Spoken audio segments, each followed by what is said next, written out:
Hello সকলকে, আমি Anurima. Welcome you to eat and live soulful. তো আরেকটা ভিডিও শেয়ার করছি আপনাদের সকলের সাথে।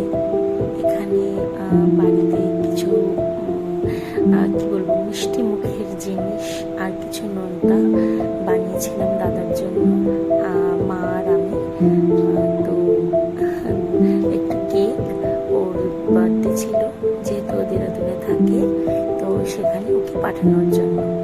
তো দেখতে থাকুন ছোট্ট মিষ্টি একটা ভিডিও আর কিছু ছোট্ট ভালোবাসাযুক্ত কিছু মেসেজেস অ্যান্ড নোটস ফর হিম।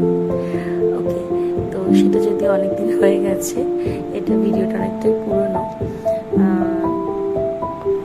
তো এই কথাটা বলতে গিয়ে একটা কথা মনে পড়ে গেল, সেটা হচ্ছে এই যে যেমন আমার দাদা দূরে থাকে, এই যে তিলোত্তমাও তো সে তার কাজ পড়াশোনা সব কিছু নিয়ে ব্যস্ত।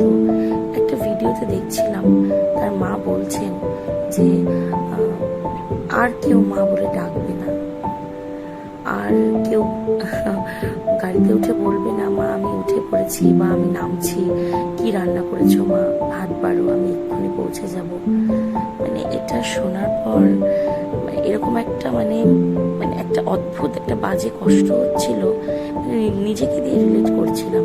অ্যাকচুয়ালি নিজেকে নয়, আমরা সকলেই কিন্তু এরকমই করি না, মায়ের কাছে আবদার করি, মানে মায়ের কাছে ভালোবাসা আবদার করি।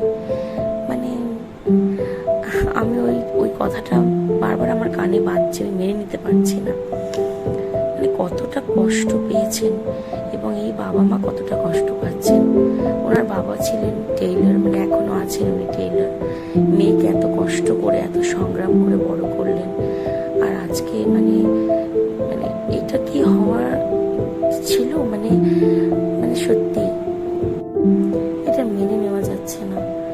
যাই হোক, জাস্টিস পেতেই হবে, আমরা জাস্টিস চাই, লড়াই চলছে, চলবে।